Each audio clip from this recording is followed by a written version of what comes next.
شیطان بعض لوگوں کے ذہنوں میں یہ وسوسہ ڈالتا ہے کہ میں تو دین کے قریب ہو رہا ہوں، اللہ کے قریب ہو رہا ہوں، اور مجھ پر آزمائشیں کیوں آ رہی ہیں؟ سنو سبحان اللہ، اللہ کے حبیب علیہ الصلوۃ والسلام کی کیا شان ہے۔ اعلیٰ حضرت ایسے ہی نہیں کہتے کہ میں نثار تیرے کلام پر ملی یوں تو کس کو زبان نہیں، وہ سخن ہے جس میں سخن نہ ہو، وہ بیان ہے جس کا بیان نہیں۔ میرے آقا نے کم و بیش 1450 سال پہلے یہ مسئلہ سالو کر دیا۔ حضرت سیدنا سعد بن ابو وقاص رضی اللہ تعالیٰ فرماتے ہیں کہ میں نے عرض کی یا رسول اللہ صلی اللہ تعالیٰ علیہ وسلم، سب سے زیادہ مصیبتیں کن لوگوں پر؟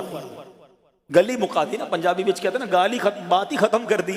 حضور یہ بتائیں سب سے زیادہ مصیبتیں کن لوگوں پر آئیں؟ پیارے آقا نے فرمایا انبیاء پر۔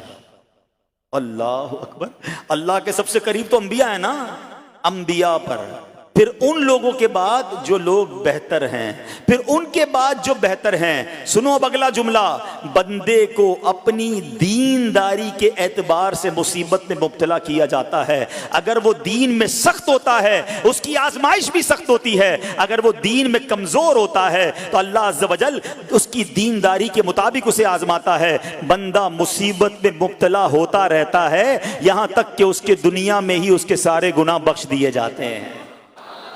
گویا اللہ کی یہ رحمت ہے کہ بندہ بڑا نیک ہو رہا ہے، رب چاہتا ہے کہ اس بندے پر آزمائش بھیجوں، میرا نیک بندہ صبر کرے، اس کے گناہ معاف ہو جائیں اور میرے پاس آئے تو اس کو جنت میں داخل کر دوں۔ اللہ اکبر۔ اے پیارے اسلامی بھائیوں، یاد رکھنا، اب جو میں نے ایک سوال قائم کیا تھا نا کہ یار میں تو دین کے قریب، میں تو اللہ کے قریب ہونے کی کوشش کر رہا ہوں اور ایک کے بعد ایک آزمائش آ رہی ہے، یہ کیا ہے؟ اب ایک اور حدیث سن لو، سبحان اللہ۔ حضرت سیدنا انس رضی اللہ تعالیٰ عنہ سے روایت ہے، سرکار والا تبار، ہم بے کسوں کے مددگار، شفیع روز شمار، دو عالم کے مالک و مختار، صلی اللہ تعالی علیہ وآلہ وسلم نے فرمایا، جب اللہ عز و جل کسی بندے سے محبت فرماتا ہے، سننا ذرا غور سے، اللہ عز و جل جب اپنے کسی بندے سے محبت فرماتا ہے یا اسے اپنا دوست بنانے کا ارادہ فرماتا ہے تو اس پر آزمائشوں کی بارش فرما دیتا ہے۔ اللہ کریم اس پر محبت بھی فرما رہا ہے اور آزمائشیں بھی بھیج رہا ہے۔ دوست پر آزمائشیں کون بھیجتا ہے؟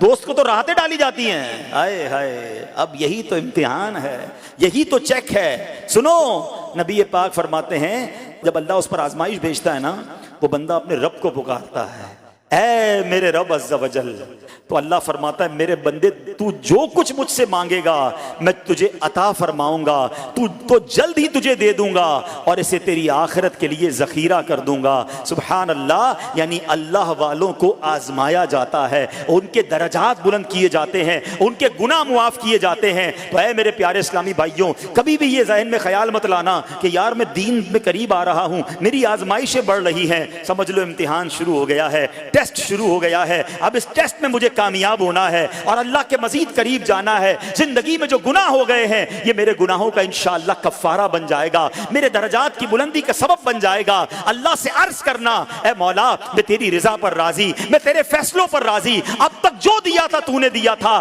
یہ سب کچھ تیرا ہے۔ اے رب جب تو واپس لے گا میں اس پر راضی۔ جب یہ ثابت قدمی نصیب ہو گئی پھر دیکھو غیب کے خزانوں سے کیسا آپ کے دل پر سکینہ اترے گا، پھر کیسا آپ پر رحمتوں کا نزول ہوگا۔ تو اے میرے پیارے اسلامی بھائیوں، مصیبتیں آ چکی اور آنے بھی والی ہیں، پہلے ذہنی طور پر تیار رہنا، مگر صبر کرنا۔ یہ چند دنوں کی، چند گھنٹوں کی، چند لمحوں کی مصیبت ہے مگر یہ تمہارے درجات کو بلند کر دے گی۔ رب کریم صبر کرنے والوں کو پسند فرماتا ہے۔